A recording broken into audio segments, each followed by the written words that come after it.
Hello friend. कैसे हैं आप सब।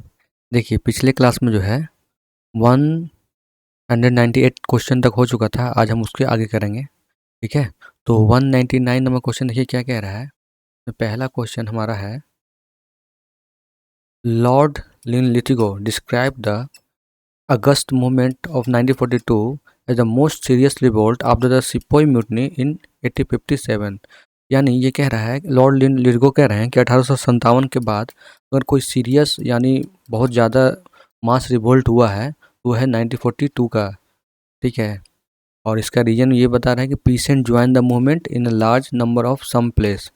तो देखिए दोनों स्टेटमेंट ना सही है। यानी 1857 में बहुत बड़ा क्रांति हुआ था। इसमें बहुत फार्मर, किसान, गरीब, मजदूर सब इन्हें मिल के इसमें हिस्सा लिया था। ठीक है। 1857 के बाद फिर 1942 में भी सेम कंडीशन हुआ था।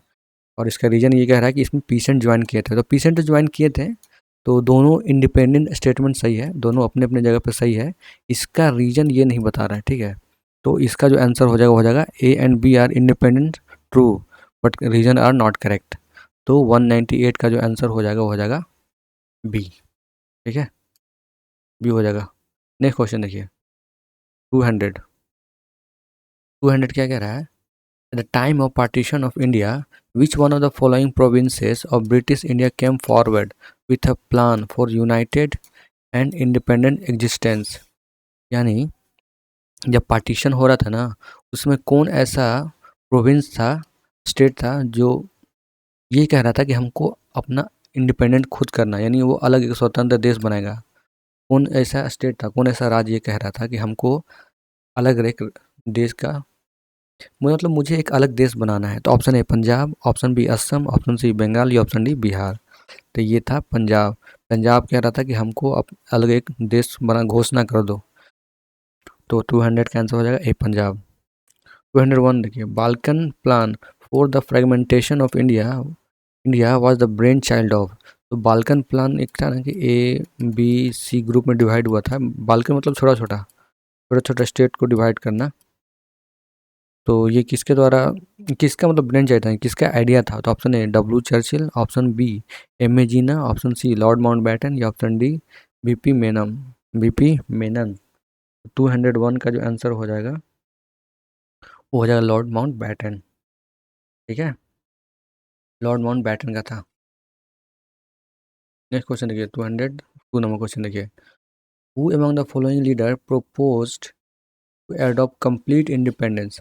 यानी अब उनको कम संपूर्ण क्रांति चाहिए as a goal of the Congress in Ahmedabad session 1920। यानी 1920 में कांग्रेस का सेशन होता है अहमदाबाद, उसमें ये कहा गया था कि हमको कंप्लीट इंडिपेंडेंस चाहिए। तो option A Abdul Kalam Azad, option B Hasrat Mohani, option C Jawaharlal Nehru, या ऑप्शन डी मोहनदास करमचंद गांधी। तो 202 का जो आंसर हो जाएगा वो हो जाएगा हसरत मोहानी। 203 नंबर क्वेश्चन देखिए, who among the following organise the famous Chittagong army. Chittagong army जो हुआ था ना, who among the following organise the famous Chittagong army raid. ये आर्मी एक रेड हुआ था, ये किसके द्वारा ऑर्गेनाइज किया गया था, किसके द्वारा फॉर्म किया गया था। Option A Lakshmi Sahgal, option B Surya Sen, या ऑप्शन डी बटुकेश्वर दत्त, या option D J M Sengupta. इसका जो आंसर हो जाएगा सूर्या सेन। 203 का आंसर हो जाएगा Surya Sen. 204 number question, during the Indian freedom struggle the खुदाई खिदमतगार। तो खुदाई खिदमतगार जिसको हम रेड शर्ट बोलते हैं यानी लाल कुर्ती, तो इसमें बताना है कौन सा स्टेटमेंट सही है। तो option A Pathan nationalist unity and struggle against the colonialism. तो पठान लोग जो थे वो लोग यूनिटी में थे, एक एकजुट थे और कॉलोनिज्म के खिलाफ लड़ रहे थे, यानी ब्रिटिशर के खिलाफ लड़ रहे थे। Option B union of Pashtun tribal area in the north west with the Afghanistan. यानी ये बता रहा है कि अफगानिस्तान के नॉर्थ वेस्ट में ये एक ट्राइब थे। और ऑप्शन सी क्या है, adoption of terrorist tactics and method for terrorism and finally ousting the colonial ruler. यानी ये लोग टेरर थे और इन्होंने कॉलोनियल गवर्नमेंट को भगाया। Option D adoption of communist revolutionary ideology for political and social reform. यानी ये लोग कम्युनिस्ट थे। ठीक है, तो इसमें ये रीजन से ये तीनों गलत है। इसका मेन रीजन जो था ना, 2002 ये हो जाएगा, ये पठान नेशनलिस्ट यूनिटी थे और कॉलोनिज्म के खिलाफ लड़ रहे थे, यानी अंग्रेज के खिलाफ लड़ रहे थे। 204 का आंसर हो जाएगा ए। 205 नंबर क्वेश्चन देखिए, the effect of labour partition in India nationalist upsurges of early 1930 was weak. The effect of labor participation in Indian nationalist upsurge of the early 1930 was weak. और इसका रीजन बोल रहा है कि the labour leader considered the ideology of Indian National Congress as a bourgeois and reactionary.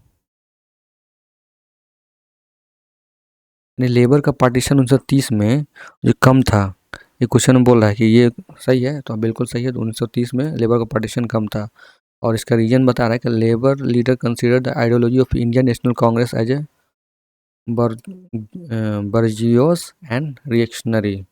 तो लोग क्या Indian National Congress को क्या समझते थे कि वो काफ़ी अमीर लोग का पार्टी है। ये बिल्कुल सही है। 205 का आंसर हो जाएगा A. 206 number, the last opportunity to avoid the partition of India was lost with rejection of. तो last opportunity to avoid the partition of India was lost with rejection of. मतलब ऐसा कौन सा लास्ट अपॉर्चुनिटी था जो India और पाकिस्तान को partition होने से बचा सकता है? तो option A Cripps mission, option B Rajagopalachari formulas यानी CR फार्मूला इसको बोलते हैं, ऑप्शन सी कैबिनेट मिशन या ऑप्शन डी वेबल प्लान। तो इसका जो आंसर हो जाएगा इसका आंसर क्या हो जाएगा, कमेंट करके बताइए आप। तो कैबिनेट मिशन था ये, जो कि ये इसलिए लाया गया था किसी तरह इंडिया और पाकिस्तान का विभाजन ना हो, कोई यूनाइट बनाए रहे, एकजुट बना रहे। तो 206 का आंसर हो जाएगा सी। 207 नंबर क्वेश्चन देखिए, the real intention of British to include the princely state in the federal union propose by the India act 1935। The real intention of British to include the princely state in federal union propose by India act 1935 was two. यानी British का क्या motto था जो princely state को federal union बनाने में 1935 act आया था ना, उसमें ये हुआ था। तो just a minute, exercise more and direct political administrative control over the princely state. क्या ये सही है, बताइए। तो नहीं। Option B to involve the princes actively in administration of colony. Option C finally affect the complete political and administrative take over of all princely state by the British, ये भी गलत है। और option D use of princes to counter the balance the anti imperialist doctrine of the national leader. देखिए main इसका reason क्या था ना, कि जो इंडियन लोग थे, जैसे इंडियन नेशनल कांग्रेस थे, वो लोग ब्रिटिशों को के खिलाफ लड़ रहे थे। ठीक है, तो ये लोग ना प्रिंसली स्टेट को सामने रखते रहते कि उनके जगह पे ये लड़ेंगे। तो अब इससे लड़ाई किससे हो गया, तो प्रिंसली स्टेट से लड़ाई हो गया। तो मेन रीजन इसका आंसर हो जाएगा डी। प्रिंसली स्टेट को इसलिए यूज़ किया गया ताकि नेशनलिस्ट लीडर को उसके खिलाफ लड़ा जा सके, यानी दोनों आपस में भाई भाई को लड़ा दिया।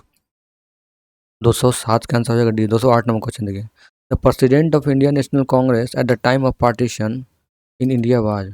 तो इंडियन नेशनल कांग्रेस के प्रेसिडेंट कौन थे जब इंडिया का विभाजन हुआ, उसमें इंडियन नेशनल कांग्रेस के प्रेसिडेंट कौन थे? तो option A C Rajagopalachari, option B JB Kripalani या ऑप्शन सी जवाहरलाल नेहरू या ऑप्शन डी मौलाना अबुल कलाम आज़ाद। तो ये जो थे ना वो थे JB कृपलानी। देखिए 1940 से 46 तक ये रहते हैं, लेकिन उनके बाद किसको बनाया गया था? तो JP कृपलानी को बनाया गया था टेम्प्रोरी, और इनके बाद फिर राजेंद्र प्रसाद को बनाया जाता है। तो 208 का हो जाएगा बी। 209 नंबर क्वेश्चन देखिए, 209 नंबर क्वेश्चन क्या रहा है, the Congress leader condemn the Montagu Chelmsford report, many moderate left the party to form. देखिए मॉन्टेगू चेम्सफोर्ड रिपोर्ट कब आया था? तो 1919 में आया था, और इसमें से काफ़ी कांग्रेस जो लीडर थे वो लोग इसका विरोध किए थे, अपोज किए थे, और उसके बाद जो है वो लोग अलग पार्टी बनाए थे। तो कौन सा पार्टी बनाए थे? तो ऑप्शन है India liberal Federation, option B Swaraj Party, option C India Freedom Party या option D Independence Federation of India. तो 209 का जो आंसर हो जाएगा वो हो जाएगा इंडिया लिबरल फेडरेशन, ये यूपीएससी का क्वेश्चन है। 210 number question, with reference to Indian freedom struggle which one of the following statement is not correct. तो इंडिया फ्रीडम स्ट्रगल था ना, उससे रिलेटेड कौन सा स्टेटमेंट सही नहीं है। तो ऑप्शन है Rowlatt Act rose the way popular indignation and lead to the Jallianwala Bagh massacre. Option B Subhas Chandra Bose form the Forward Bloc. Option सी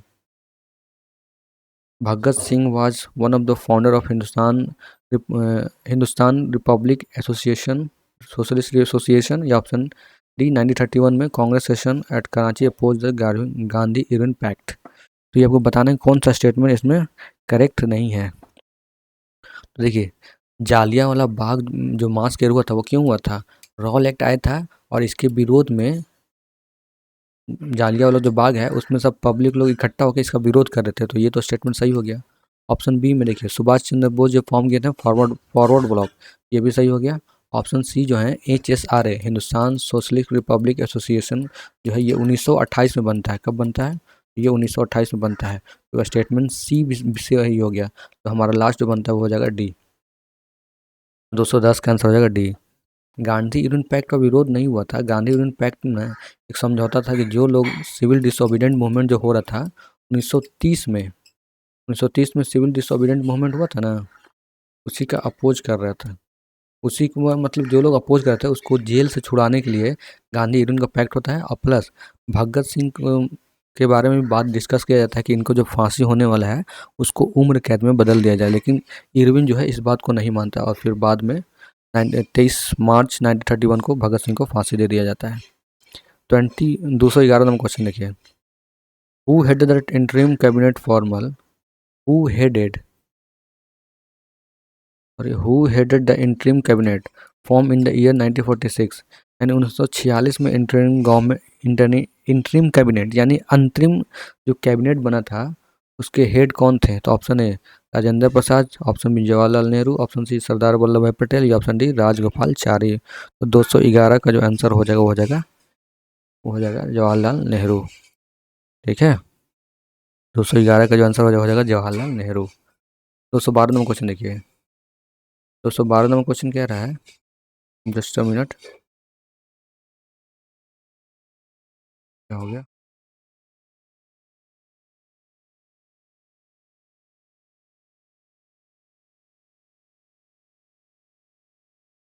अच्छा चलिए मिलते हैं नेक्स्ट क्लास में, तब तक थैंक